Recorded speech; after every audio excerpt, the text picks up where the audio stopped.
Hello, good morning. Welcome to Border Crossing with me, Dan DeMarco. I think this is going to be episode 6. Not sure. I've actually recorded a few episodes I haven't posted yet, and I'm a little confused as to what number I'm on, what I can have posted, what I haven't, what I don't. I'm going to call this 6 though, because it's a two-parter. First, a two-parter. It's early in the morning. I'm actually heading to the airport in San Diego. So I've got a flight. I've got to go up to Fresno. And actually, I have to get my interview for residency in Mexico, actually. So I just found out about the interview on, I guess, Wednesday of last week. It's now Monday of the following week, so Thursday, I guess I found out Thursday. I just found out I had to be in Fresno by 3 p.m. today. So it's 5:20 a.m. Just leaving my complex now in Tijuana, or south of Tijuana here, San Antonio Del Mar. And I just got on the highway here heading north up towards the border. Let's hope the border cooperates. I think I've got plenty of time here. I think I should not have to rush here, but again, you never know. It's still dark here at 5:20 a.m. It's actually a little bit on the chilly side, 54 degrees Fahrenheit, which is pretty cool for here, but about right for this time of year. I guess it starts to get cool right around this time. Anyhow, I think I got everything I need. There's a whole bunch of paperwork you got to bring, of course. Most of the paperwork is paperwork I've already filled out previously, but which I guess they wanted us to see again for reasons I can't even begin to understand or explain. But it's all part of the process of getting you a residency, temporary residency here in Mexico. It's been a long process. This is the second to final step, so assuming the interview goes okay, I'll have to then do this exchange of the CONHE thing where you take your temporary, your visa, your visitor's visa or whatever, or you get your basically get your passport stamped, essentially. Essentially, it's a long story short, but in any event, then you get your green card, temporary green card, which is good for a year, and then you have to renew it again. Or it will be 2 years, I don't remember exactly, but in any event, one step at a time here. I got to get myself up to Fresno. I was going to drive. That was my original plan until late last night. I said, you know what? It's a nightmare of a drive. Not a nightmare. It's just a long drive. You got traffic. It's a good 8 hours really with traffic and everything else going through LA. So I was going to stay overnight. I was going to try to go. I was going to leave early this morning, like about this time. I'm leaving now. Would drive. I was going to stay. I was going to go all the way there and then stay in a hotel tonight after I did my interview and stuff, and drive home early the next day. But that's just so much driving. I really do have to get back tomorrow too. So there's going to be a ton of driving. So I started looking at flights last night, and actually you get to San Jose, the airport in San Jose, SJC. There's a lot of cheap flights. Southwest runs a lot of flights up there. It's only about a 2.5 hour drive from there over to Fresno. So it made a little bit more sense just to try to do it all in one day. So I got a 9 a.m. flight here, or an 8 a.m. flight. I can't remember which one. It's 9 a.m. I'm pretty sure. 9 a.m. flight from Southwest, which will give you at about 10. It's only about an hour, short hop up to Fresno there by plane. Gets me into Fresno San Jose around 10. And then I drive over to Fresno. I should easily be there by 3 o'clock. I'll have to hang out maybe a little bit, get some lunch or something. Just gotta do whatever until it's time to go to my interview at 3. I actually gotta make some copies of some different things too, so to just find something to kill some time there in Fresno. Anyway, and then I got my flight out. This question is gonna be getting back. The flight out leaves at 9 from San Jose. My flight back, I should say. So with a 2.5 hour drive and traffic up there, I mean, it's going to be cutting it close. They've got to be done by 5. That's when the embassy closes, or the consulate closes. So I must be done by 5. Assuming it's a 2.5 hour drive, best case, easy I make it. But any sort of traffic, and it could be, I have to be staying overnight anyways, somewhere there in San Jose, near the airport there in San Jose.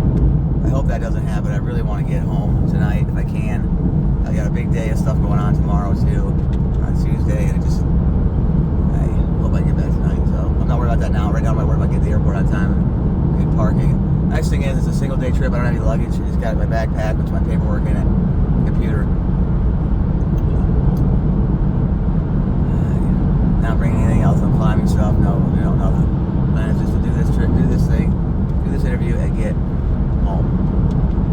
So I'll record the drive home too once I get back, so I'll get another night.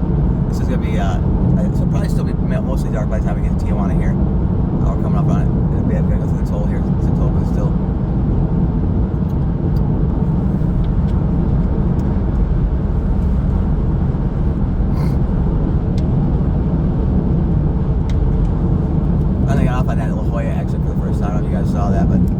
it's so interesting here in Baja, they spell La Jolla Lajoya, but up in California they spell La Jolla Lajolle. So I don't quite know, but they're pronounced the same, La Jolla. It's spelled completely differently. And it's sort of flipped the way you would think it would be, at least for me. I would think the Spanish would be the other way around, and whatever. It's not. There's a little more confusion in the naming of things. And I'm beat though. I hardly got any sleep last night. I'm really pretty whooped. 5:26 a.m. Imagine the sun will be coming up here pretty shortly. Hopefully we'll get to see Tijuana from this side. We saw it from the other side if you watch the other Night Rider episode or whatever. When I came back from the airport a while back. And hopefully I guess you get to see that again tonight, another one. So we can do that one. I can just remember. This is the first adventure. This is the first episode film recorded on my new phone. I had to get a new phone because apparently so it was Verizon as a corporate company phone, but Verizon apparently, I'm not exactly sure why, but even though because they have fairly decent coverage down here in Mexico, but they were not supporting. I gotta plug this in. They weren't going to support my account for whatever reason. So long story short, I was having to get a 24-hour travel plan basically every day to keep my phone working with international data. And so I guess it cost the company a fortune. So they said, well, you got to get a local carrier, a different carrier. So I switched to AT&T. But I had to get a new phone here, so I guess it's a decent phone. Well, I guess hopefully the picture quality is okay, and sound quality is okay. I'm still having some problems with the data. I think they may not have me on the right plan, even though they said they had the right plan. I may have to call them because it's periodically cutting out, and I'm getting no data. I just got the phone too. It's been a pain in the butt. Anyhow, I don't know if I told this. I don't know why this guy's going so damn slow.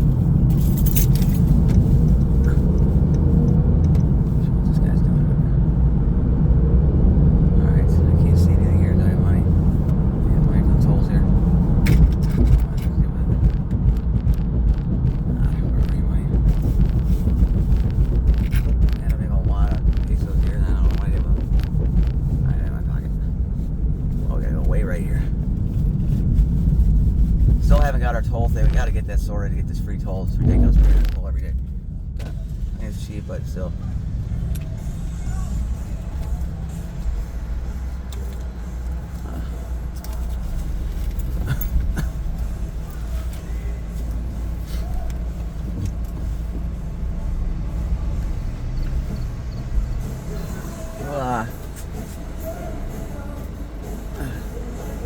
Let's see. I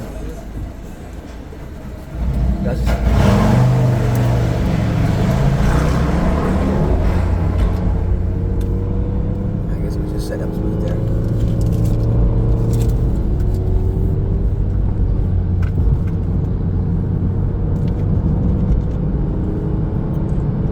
Toll guys, some of my favorite guys in all of Mexico, the ones that are all in Baja, I should say, where I learned all my Spanish.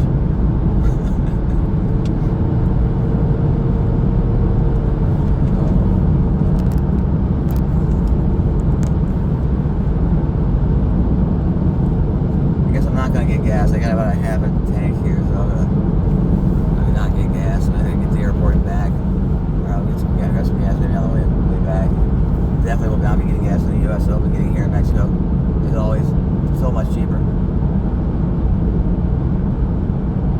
Still running about $3 a gallon. Actually, the price has been falling here in Mexico a little bit, down to under 20 a liter, which is right around $3 a gallon, something like that, $2.75 to $3 a gallon. Still $7 up in San Diego a gallon. Hasn't really moved from that spot in a while.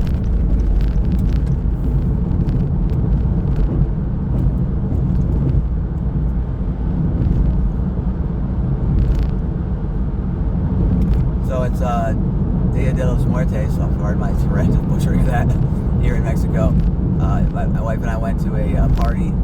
Supposed party. We were going to this costume party. Of course, we were 3 hours late, so we didn't get to participate in the party. In fact, no one was there. Everyone had already left by the time we got there. But we got to dress up as Katrine, and I was El Katrine, the male Katrine, or whatever. I can't Katrine or Katrina, whatever. I was the male El Katrine. I had a pretty cool outfit, I think. I'll just post some pictures at some point. Yeah, we did the face paint, the whole deal. It was pretty neat. It's kind of fun. That's why we were so late, because we didn't realize how long it would take. It took forever.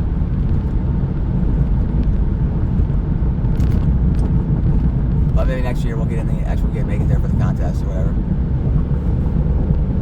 It goes a whole week. It's a whole week long sort of festival thing. So there's all kinds of stuff happening. I think Tuesday, I think, is the actually official day. I don't actually know. But anyways, it's they start the festivities this past weekend, and it kind of goes all week this week. Some parts of Mexico, it's huge. We don't really know how big it is here in this part of Mexico, but people like to call it the Mexican Halloween. It really is not. It really is nothing like that, like Halloween, and other than the sense that you have sort of a dress up, sort of, but not really dressing up. But it's more about honoring the dead and just celebrating their lives, celebrating the dead, not so much the fearing of them, or there's no trick or treating, that sort of thing.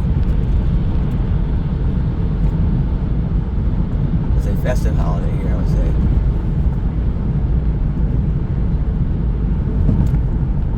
It has sort of a Catholic backbone, if you will, although I'm sure the Pope probably disagrees, but the idea is it has sort of a Catholic backbone.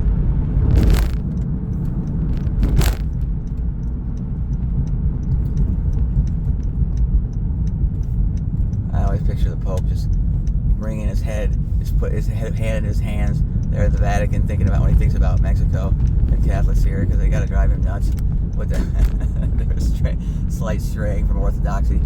They've got quite a bit. They do a lot of Latin stuff still. They also have a lot of some of the mysticism and things that left that are out of the Western version, of the traditional version of the Catholic Church nowadays. They still maintain some of that stuff, and some of the folk parts, that they come from the culture are still part of it. I like that kind of stuff. I don't think the Pope probably doesn't like it all that much. He likes the seats filled. Likes the pews filled.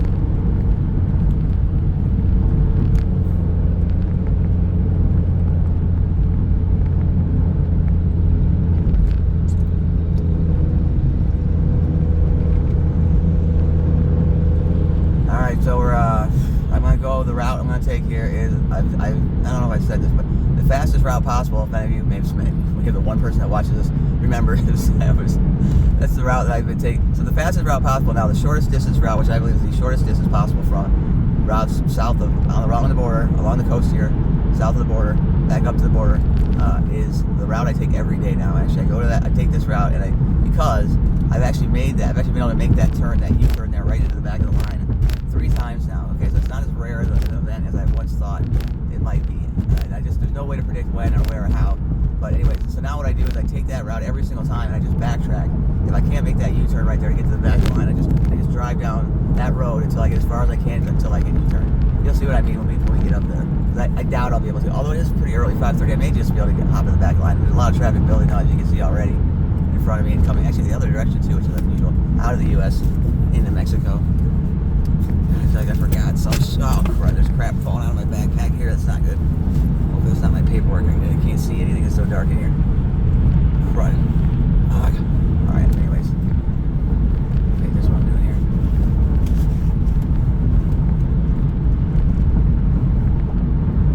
That's the scary part of Tijuana right there. Not really. It's Tijuana, whatever. It's not that scary. I haven't been scared yet. Honestly, I think it's one of the, more calm cities as far as international, third world country type of cities go. Second world, was that called third world? It's not third world. Second world. Even that's kind of a push. It's really rapidly becoming first world. But anyway, it seems pretty calm to me. I haven't seen any kind of weirdness or violence or criminality or anything really. Uglies. I told you about the cars and traffic. Everybody's pretty polite. Actually, some of the more polite drivers, the more I've thought about the driving here, the more I've come to the conclusion that actually Mexico has some of that, this part of Mexico at least. Again, big disclaimer, I say Mexico, I mean Baja California, the northern part of Baja California, just south of the border, which is a whole different from a lot of other parts of Mexico, as I understand, which I have not been to, so again, grain of salt when I say Mexico, but it seems like Mexican drivers are very polite by and large, and quite good, and also, not rude. I mean, there's not a lot of horn honking, there's not a lot of people getting angry, the finger getting flipped and all that kind of stuff. You just don't see it, at least I haven't seen it. Actually, I feel like one of the angrier drivers on the road here. So, the ugly American, occasionally. Anyways, we're getting ready to go into our turn off here. start getting in earnest towards the border. Here it is, right here. And right.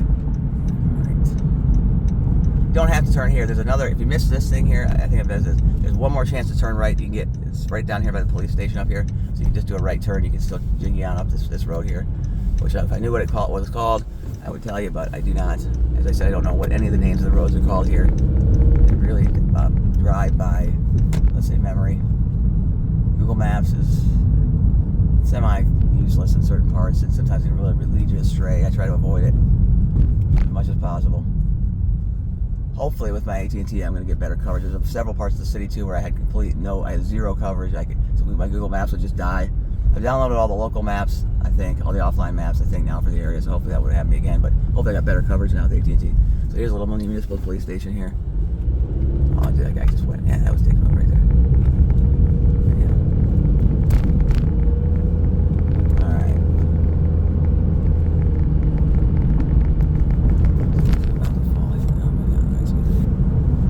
So Luna the Wonder Dog not with me. I couldn't, obviously can't bring her. If we're gonna drive up there, I was gonna bring Luna. We're gonna stop playing some frisbee and such, but because I'm just hopping on a plane here, obviously can't bring the dog, unfortunately. This makes this trip a lot more fun. But it's weird, it's strange being in the car here on this trip without Luna here.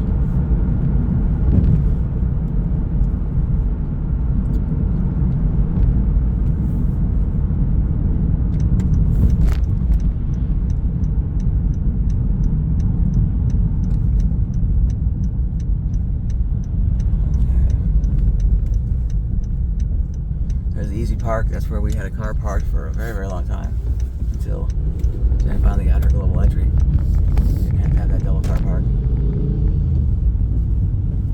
on both sides of the border. So all our parking lots are closed. We no longer have storage units up there in the U.S. They're basically fully moved down here, and now it's just a residency thing. Hopefully this interview goes well. I guess I'm not too nervous about it. I sort of know Jen, told me what kind of questions they asked her. Basically, I sort of know what to expect. I can't imagine, they're not trying to grill you or anything. They are a stickler for the paperwork and such, as I mentioned, so you got to have exactly what they tell you to bring. I think I've got it. There's no way to know for sure until you get there. If they want to reject you for whatever reason, they will. There's nothing you can do about it. They'll come up with something. But again, I don't see what kind of problem they can have with my residency application here. I've got all the paperwork I need, I think. Of course, I think I already had all the paperwork I needed. Here's the border. That's the general line, I think, or the ready lane. I'm not sure.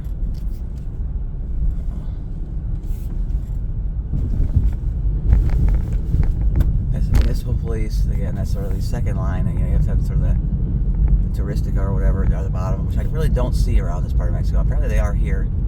I don't see them very often. I don't know that I've ever even seen a single car marked touristic or marked car here. Doesn't mean they're not here. They're the ones that get the reputation as being sort of the more corrupt, and they're looking for bribes and such, and pull over unwieldy, unsuspecting tourists and that sort of thing. Then above them, you have the municipal police. The police, municipality. They have nicer equipment, nice cars, nice trucks. They drive around here, and they're sort of like your state trooper type, maybe equivalent, local sheriff type equivalent. They're above the touristica. Basically, they sort of police. They're supposed to sort of police them, and then above them, you have sort of the National Guard.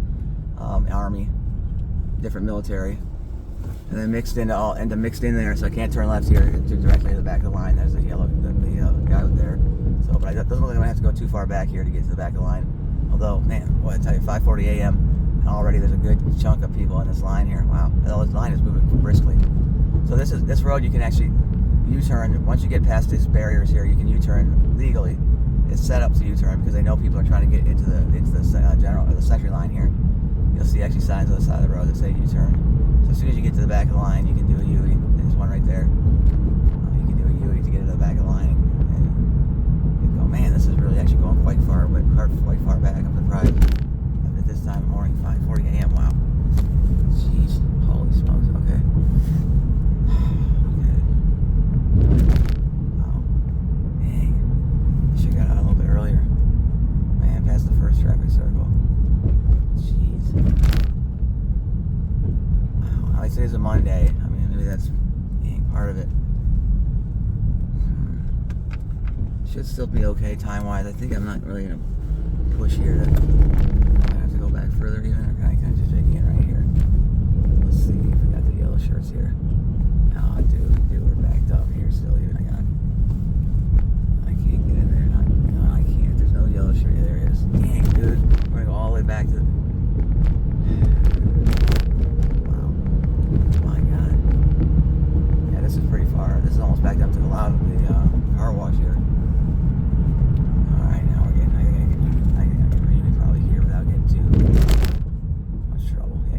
get to the back of the line. You don't want to be cutting the line. That's one thing that I think I'm probably okay now.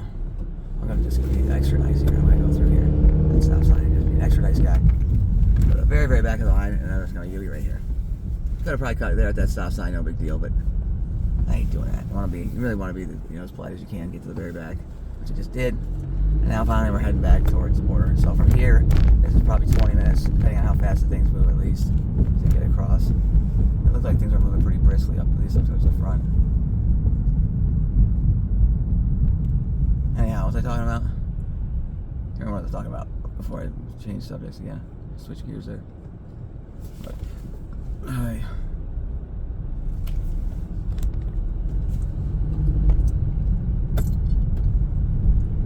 It's gonna be a long day. Not a work trip here, so I'm paying for everything out of my own pocket, which hurts because this is not exactly super cheap to do this.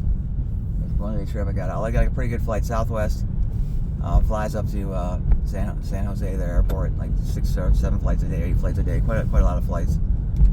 Every hour or 2 hours. And same thing on the return, so you got a lot of options there. And they're pretty cheap, so I was able to get a flight, I think like $250, which is pretty darn good for last minute. I mean, literally, I got it last night at like after midnight, like 12:30, for an 8 o'clock flight this morning, or 9 o'clock. I can't remember what time the flight actually happened. But so there's $250 for that. Then I got a rental car, so I went with Thrifty.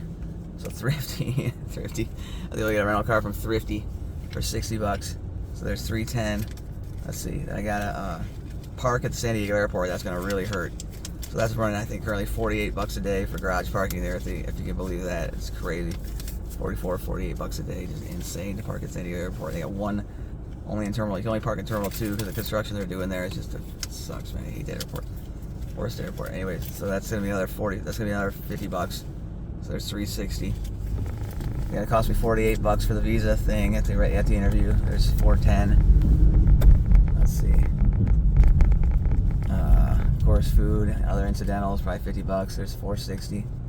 So you're talking $500. And that's not gas. Don't forget about gas for the rental car. It's it's 5 for it. That's probably another $50. There's $550. So we're probably gonna end up all in around $600. Now that's assuming I can get out tonight. Now if I gotta stay in a hotel tonight, there's another $200 easy. And now we're talking $800 for the trip. So close to $1,000 just to go up and do this interview, which is gonna be like a 15-minute interview. Because you cannot, but it's got to be in Fresno. But I had to be in Fresno because it just is impossible to get consular interviews anywhere else in this area. It just is not possible still. And it's been that way for quite some time, and I don't see it changing anytime soon. I think they're still, from what I understand, really backed up with Mexican business, and then that takes priority over any kind of foreign stuff like residency applications and such. So they're processing very few residency applications. I know this is only my second trip up to Fresno. Jen had to come up here, I think, 4 times all in all to actually make this happen.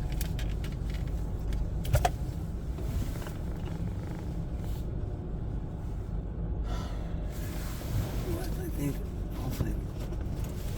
Oh man, yeah.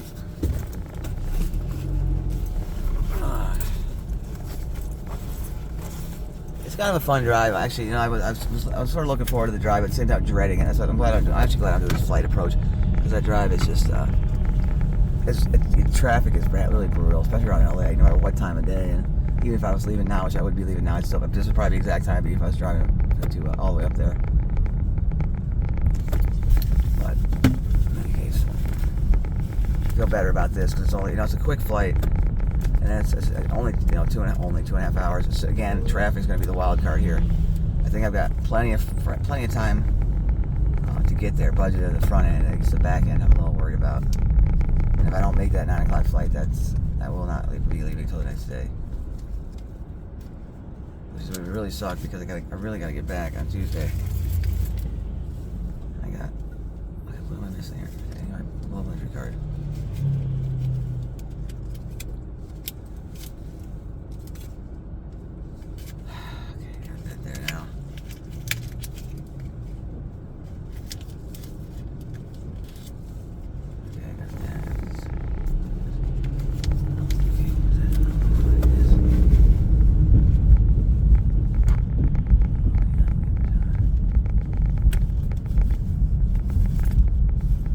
So I don't know if I mentioned this, but I did get a response back from CBP, the U.S. Customs Border Patrol, about recording at the border. I sent a question to their Ask CBP Officer webpage, whatever, and I asked if it was allowed to record as you're driving through the actual border crossing. And because if you actually walk across, you'll see all kinds of signs and stuff that say no recording equipment allowed, blah blah blah. But actually, as you drive across, there are no such signs. So there's no signs prohibiting recording of any type that I've seen, and there's nothing in terms of the rules I've seen published that actually say that. Still, though, I've been taking a very conservative approach, not wanting to get myself in any sort of trouble and jeopardize my global entry or my residency thing. And so I've not been recording. I've been turning off the camera as I get, pretty, not really even that close to the crossing. But I got the response back by email. It said, ask your local CBP officer at the crossing you're using, or something like that. So basically a non-answer, basically saying we can't answer. You have to ask the local people there. So I don't know who they mean to ask. I guess I could ask the person who actually I talked to when I actually crossed. So if I run into a nice, I feel like is a more friendly type, I may just run that question by him, and then it would be nice if I could actually get the okay to record all the way across. You can see actually the interactions with the CBP. Same thing on the way into Mexico. I have no official word. There's no signage saying no recording. The way into Mexico is a lot different. You don't really talk to anybody unless they pull you over for inspection, which hasn't really happened to me at least yet. So it's a little different. But there's no signs again saying anything about recording being prohibited. In general, the way into Mexico is, the border crossing there is much more open than the way into the U.S.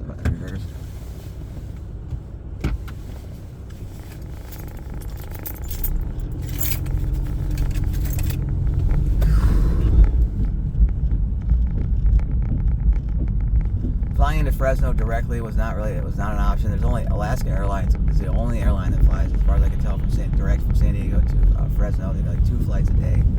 The times was stunk. I could get there, but I had no way I could get back.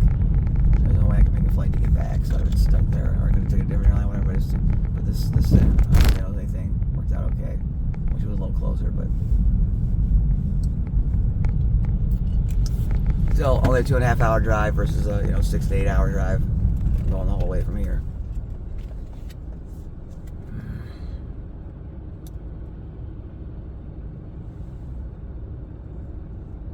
Starting to get around the holiday times, so I think the airports will start to get busier this time of year. And the airports have been really busy. Actually, all the traveling I've done this year has been, through every airport, basically every place I've gone, it's been just madness, which is unusual. You can see the economy's down, whatever, but the airports are busy. People are definitely traveling.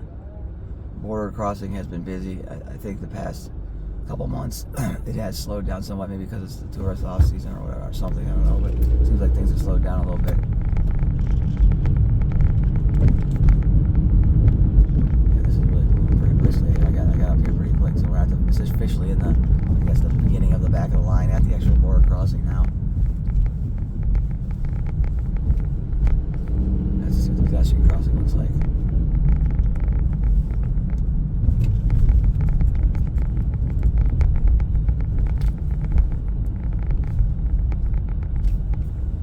I usually like to stay left here. It really doesn't matter. It's a crapshoot. You don't really know what's the best choice.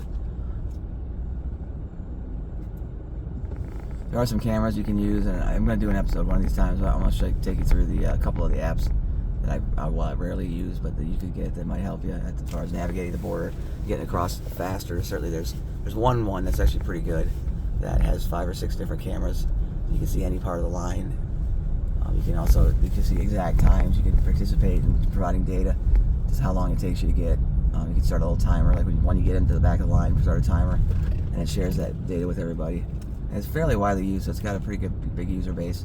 Data is actually pretty darn accurate. The cameras are the best part because the live camera feeds, if you know what you're looking at, you can know exactly where the back of the line is every time before you leave from where it is you're leaving from to head to the border. And of course, San Ysidro crossing, I've only done San Ysidro crossings for border crossing so far, but it's not your only option. You have Tecate, which is way out there, but you also have come on, dude. Sorry, brain fart. It's really early in the morning. Otay.